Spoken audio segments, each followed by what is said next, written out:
Hello प्यारे बच्चों, इस वीडियो में हम आपका क्लास 8 के जो मोस्ट इम्पोर्टेंट क्वेश्चंस हैं 2023 के बोर्ड एग्जाम के पॉइंट ऑफ व्यू से हम वो करेंगे। इससे पहले बच्चों हमने हिंदी और इंग्लिश के जो मोस्ट इम्पोर्टेंट क्वेश्चंस है वो कर लिए हैं। अगर आपने वो वीडियो नहीं देखा है, डिस्क्रिप्शन बॉक्स में लिंक है, आप वहाँ से वो वीडियो देख सकते हैं। चलिए बच्चों, अब हम स्टार्ट करते हैं। देखिए, अगर आप इंग्लिश मीडियम के एसएसटी के हैं तो हमने इंग्लिश मीडियम पर अलग से एसएसटी पर वीडियो बनाया, आप वो भी देख सकते हैं। पहला क्वेश्चन है, इतिहासकारों ने अंग्रेजी शासन द्वारा तैयार रिकॉर्ड का प्रयोग किया वह इतिहास के अध्ययन हेतु। दूसरा है, हुड़ा सम्मेलन की अध्यक्षता की थी महाराणा जगत सिंह ने। वर्ष 2011 के अनुसार भारत की जनसंख्या है 121 करोड़ रुपए। पर्यटन का अर्थ है द भ्रमण पर जाना। सामाजिक न्याय हेतु आवश्यक है, देखिए इसमें कानून बनाना, कानून लागू करना, जन चेतना सभी आवश्यक है, इसलिए इसका आंसर आएगा द उपरोक्त सभी। बेटी बचाओ बेटी पढ़ाओ योजना का उद्देश्य है, इसमें कन्या भ्रूण हत्या को रोकना भी है और महिला सशक्तिकरण को भी है। नेक्स्ट है, समेकित करना है। भारत की स्वतंत्रता, भारत आजाद हुआ था बच्चों 1947 में। गुमंतुक ऋषि का मतलब है काटो और जलाओ। प्राच्यवादी शिक्षा का मतलब है संस्कृत शिक्षा। और बाल विवाह है एक कानूनी अपराध। इसके बाद में रेगिस्तानों की पूर्ति कीजिए। संविधान के अनुसार सरकार के 3 अंग माने जाते हैं, विधायिका, कार्यपालिका और न्यायपालिका। ग्राम पंचायत का प्रमुख सरपंच होता है और इसका कार्यकाल 5 साल के लिए होता है, जैसे हमारे एमएलए वगैरह का है। प्राकृतिक संसाधन प्रकृति से प्राप्त होते हैं और एग्जाम्पल है कोयला। आदिवासी शब्द का अर्थ होता है मूलवासी, ये भारत के विभिन्न भागों में निवास करते हैं। जनसंख्या वितरण को भूगोल और सामाजिक कारक प्रभावित करते हैं। प्लासी का युग किन किन के मध्य हुआ? प्लासी का युग बंगाल के नवाब सिराजुद्दौला और ईस्ट इंडिया कंपनी की तरफ से रॉबर्ट क्लाइव के बीच में हुआ था। 19वीं सदी से पूर्व आदिवासी समूहों में प्रचलित आर्थिक गतिविधियां कौन कौन सी थी? 19वीं सदी से पूर्व आदिवासी समूहों में झूम खेती, खेतों का जानवरों का शिकार करना, जंगलों से प्राप्त उपज को इकट्ठा करना आदि गतिविधियां प्रचलित थी। नेक्स्ट है, प्राच्यवादी शिक्षा के समर्थक विद्वानों के नाम बताइए। 3 विद्वान हैं बच्चों, German William Jones, Henry Thomas Colebrooke और नथानियल हॉलहेड। ये 3 विद्वान जो हैं ये प्राच्यवादी शिक्षा के समर्थक थे। अब आपको बताना है 17वीं शताब्दी के भारतीय सूती वस्त्रों की कोई 2 विशेषताएं बताइए। देखिए, भारतीय सूती वस्त्र उम्दा क्वालिटी तथा शानदार कारीगरी का नमूना थे। 1857 की क्रांति के क्या कारण थे? 1857 का विद्रोह ईस्ट इंडिया कंपनी के अन्यायपूर्ण शासन के खिलाफ भारत में हुआ एक शक्तिशाली विद्रोह था। 1857 के विद्रोह का मुख्यतः उत्तरी तथा मध्य भारत तक सीमित था। वर्षों से ईस्ट इंडिया कंपनी की विस्तारवादी नीतियों, प्रशासनिक नवाचारों, आर्थिक शोषण के परिणामस्वरूप भारत के लोगों में एक असंतोष पैदा हुआ। यही असंतोष 1857 के विद्रोह का प्रमुख कारण माना जाता है। आगे है, स्थायी बंदोबस्त प्रथा क्यों असफल रही? स्थायी बंदोबस्त प्रथा जो है ये आपको पता है बंगाल में ईस्ट इंडिया कंपनी ने स्टार्ट की थी। स्थायी बंदोबस्त प्रथा के असफल होने के 2 कारण थे। पहला कारण था 1810 के बाद कृषि उत्पादों के भाव बढ़ गए, जिसके कारण बंगाल के जमींदारों की आमदनी भी बढ़ गई, परंतु अंग्रेजों ने स्थायी बंदोबस्त के कारण लगान तो तय कर दिया था, जिसके कारण वह इस बढ़ी हुई आमदनी का कोई हिस्सा ना ले सके। इसके बाद कंपनी सरकार ने नई राज्यों में स्थायी बंदोबस्त प्रथा के बदले अस्थायी बंदोबस्त प्रथा प्रारंभ की। दूसरा कारण यह था कि नीतियां बनाने वाले अधिकारी नीति बनाते समय अंग्रेजों की आर्थिक सिद्धांतों का ध्यान में रखते थे, जो कि भारतीय वातावरण में लागू ही नहीं होते थे, इसीलिए स्थायी बंदोबस्त प्रथा असफल हो गई। अगला है, गैर परंपरागत ऊर्जा स्रोत क्यों महत्वपूर्ण है? कोई 2 गैर परंपरागत ऊर्जा स्रोतों के उदाहरण लिखिए। देखिए, गैर परंपरागत ऊर्जा स्रोत हमारे लिए बहुत महत्वपूर्ण है, क्योंकि गैर परंपरागत ऊर्जा स्रोत अक्षय हैं, कभी खत्म ही नहीं होते हैं, प्रदूषण रहित है, वातावरण के अनुकूल है, इको फ्रेंडली है। और जैसे एग्जांपल देखो, सौर ऊर्जा, भूताप ऊर्जा, वायु ऊर्जा। देखो, सौर ऊर्जा मतलब सूरज की रोशनी रोज आती है, आज आपने जितनी मर्जी यूज कर लो, अनंत है, कभी खत्म होगी नहीं, अगले साल अगले दिन फिर आ जाएगी, कितना मर्जी यूज करो, इसलिए ये बहुत ज़्यादा इंपॉर्टेंट है। अगला है, कृषि से आप क्या समझते हैं? कृषि से प्राप्त होने वाले कोई दो उत्पादों के नाम बताइए। कृषि एक प्रारंभिक गतिविधि है। कृषि में फसलों का उगाना, फलों, सब्जियों तथा जानवरों का पालन पोषण सम्मिलित है। उद्योगों की अवस्थिति को प्रभावित करने वाले कारकों के नाम का वर्णन कीजिए। देखिए, उद्योगों की अवस्थिति मतलब फैक्ट्रियां कहाँ पे लगेंगी? उद्योगों की अवस्थिति को प्रभावित करने वाले प्रमुख कारक कच्चा माल की उपलब्धता। जहाँ पे कच्चा माल होगा, जहाँ पे फैक्ट्री लगाने के लिए पूरी ज़मीन होगी, जहाँ पे जहाँ पे उनका एटमॉस्फेयर ठीक होगा, पूंजी होगी। अब पैसा ना हो तो आप फैक्ट्री कहाँ से लगाओगे? ट्रांसपोर्ट होगा और बाजार की उपलब्धता आदि ये उद्योगों की अस्थिति को प्रभावित करने वाले प्रमुख कारक हैं। अगला है, सरकार द्वारा संचालित कोई दो कृषि योजनाओं के नाम लिखिए। देखिए, एक तो भारत सरकार जो चला रही है किसान क्रेडिट कार्ड KCC। अगर आपकी ज़मीन है तो आप अपने पापा से पूछ लेना, वो बता देंगे। सरकार किसानों को लोन देती है। दूसरा है personal accident insurance scheme PAIS। ये सरकारी योजनाएं भारत सरकार द्वारा किसानों के लिए चलाई जा रही हैं। राजस्थान के प्रमुख वृहद उद्योगों के नाम लिखे। देखिए, राजस्थान में तीन बहुत फेमस है। एक तो कॉटन टेक्सटाइल उद्योग, सूती कपड़े की मिल, ये राजस्थान का प्राचीनतम उद्योग है। दूसरा है सीमेंट उद्योग। राजस्थान सीमेंट के क्षेत्र में भारत का प्रमुख उत्पादक राज्य है। तीसरा चीनी उद्योग। चीनी उद्योग खेती आधारित उपयोग है जिसका कच्चा माल गन्ना होता है। हमारे गंगानगर में भी एक सरकारी शुगर मिल है। कई जगह प्राइवेट भी होती है, कई जगह सरकारी भी होती है। राजस्थान के दुर्गों की सुरक्षा हेतु क्या प्रबंध किए जाते थे?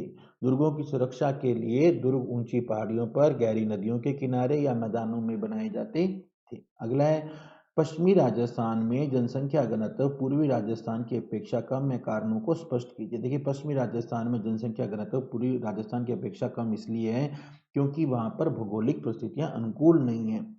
रेगिस्तान है वहाँ पर, और आर्थिक आवश्यक सुविधाओं का भी अभाव है, इसलिए वहाँ पर जनसंख्या घनत्व कम है। अगला है, धर्मनिरपेक्षता से आप क्या समझते हैं?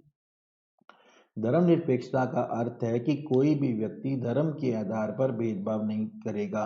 किसी भी व्यक्ति से धर्म के आधार पर कोई भेदभाव नहीं किया जाएगा। प्रत्येक नागरिक, चाहे वह किसी भी धर्म को मानने वाला हो, वह कानून तथा देश की नीतियों के समक्ष समानता का अधिकार रखता है। हर आदमी कानून के सामने, देश की नीतियों के सामने समान है। स्वतंत्र न्यायपालिका का क्या आशय है?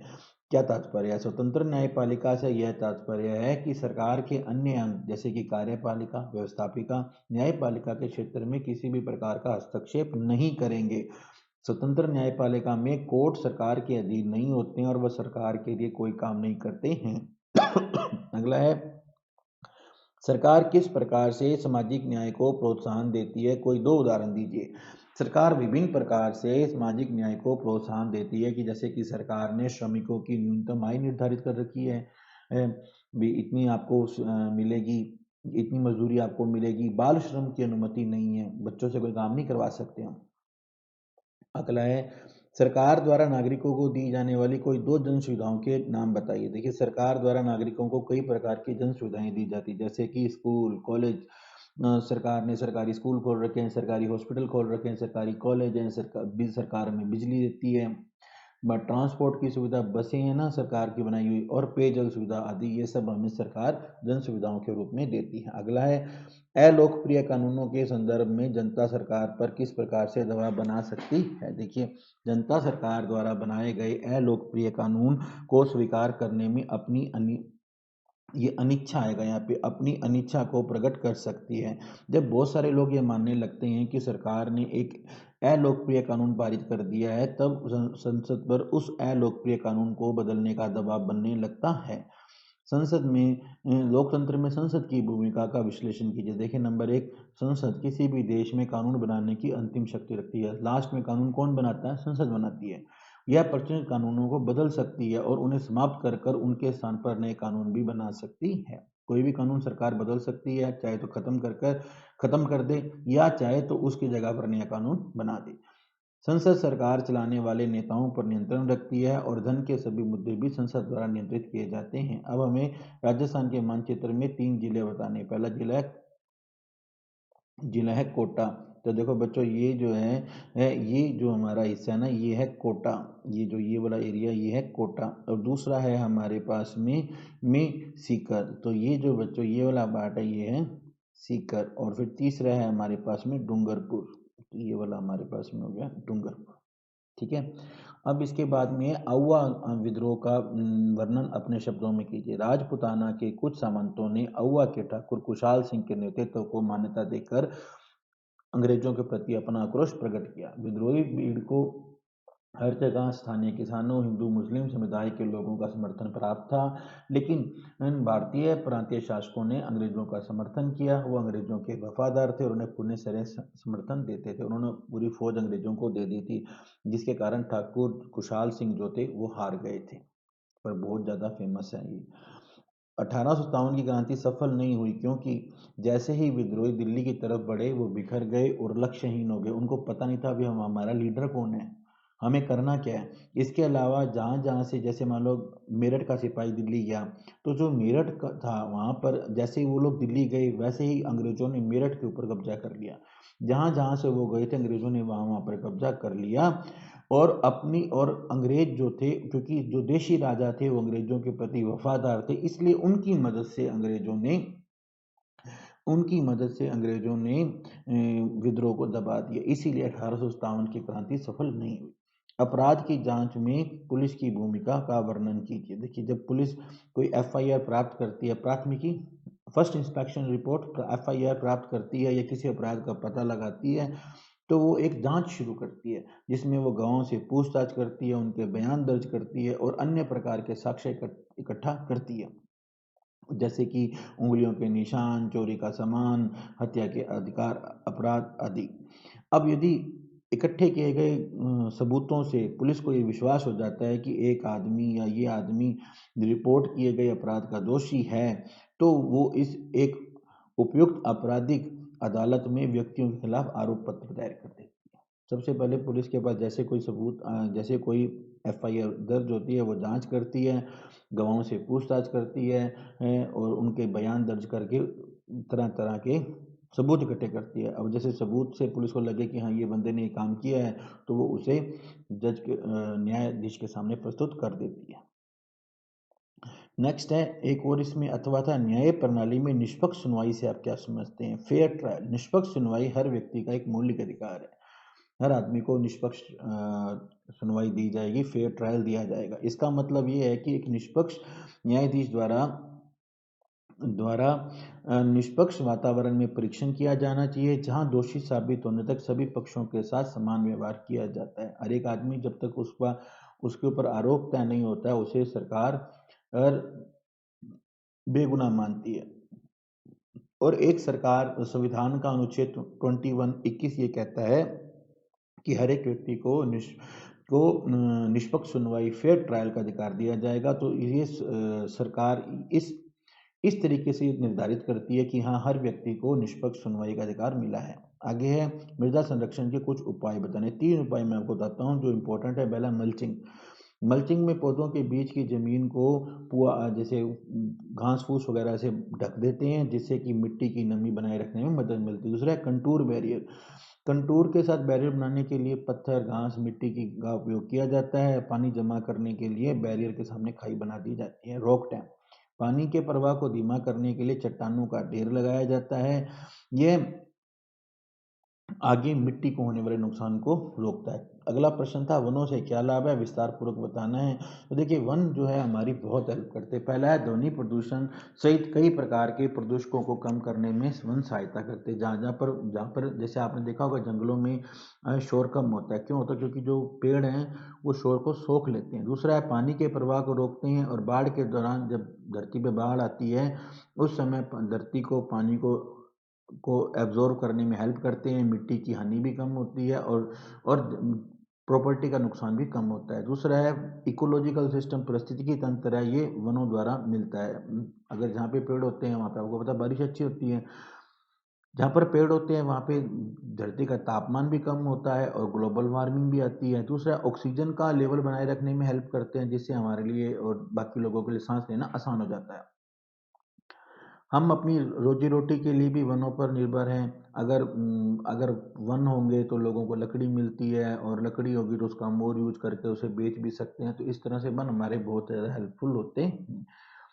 नेक्स्ट क्वेश्चन है, जन राष्ट्रवाद से आप क्या समझते हैं, विस्तार पूर्वक समझाइए। देखिए, जन राष्ट्रवाद और महात्मा गांधी की भूमिका दोनों एक ही क्वेश्चन में आ जाएगा, थोड़ा बहुत फर्क है, मैं आपको बता दूंगा। जैसे ही पहला विश्व युद्ध स्टार्ट होता है, इससे अंग्रेजों भारत की जो आर्थिक राजनीतिक स्थिति बदल गई। जैसे जैसे युद्ध का खर्चा बढ़ता गया, अंग्रेजों ने भारत में टैक्स बढ़ाने शुरू कर दिए, जिसके कारण खाद्य पदार्थ महंगे होने लग गए और बहुत सारे जो गांव वाले थे उनको जो जबरदस्ती उनको आर्मी में भर्ती होना पड़ गया। जैसे ही वो वापस वहां से आए तो उन्होंने कहा भी अब हमें अंग्रेजों का राज खत्म करना है। इसके बाद 1917 की रूसी क्रांति आई, तो रूसी क्रांति में जो समाजवाद के विचार थे उन्होंने भी भारतीयों को प्रभावित किया।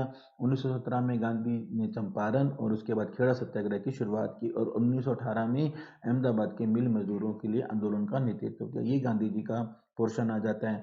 इसके बाद है, इन आंदोलनों के बाद रोलट एक्ट के खिलाफ रोलट सत्याग्रह हुआ। गांधी जी और मोहम्मद अली जिन्ना दोनों ने रोलट एक्ट का विरोध किया और 6 अप्रैल 1919 को अहिंसक विरोध दिवस के रूप में मनाने का आह्वान किया। ये पहली लड़ाई थी। फिर जलियांवाला बाग और खिलाफत आंदोलन ने भी जन राष्ट्रवाद असहयोग आंदोलन की दिशा में अगला कदम बढ़ाया। महात्मा गांधी और जिन्ना और शौकत अली ने खिलाफत आंदोलन का नेतृत्व किया था। असहयोग आंदोलन 1921 और 22 के बीच में गति पकड़ी गई।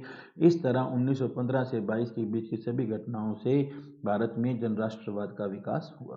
तो इस तरह से बच्चों, ये जो आपका एसएसटी का पेपर है वो कंप्लीट होता है। वीडियो अच्छा लगा लाइक एंड शेयर करना। अगर आपने हिंदी और इंग्लिश के पेपर देखने हो तो वो भी चैनल पर हमने उपलब्ध करा रखी है, आप वहाँ से देख सकते हैं। Thank you, have a good day.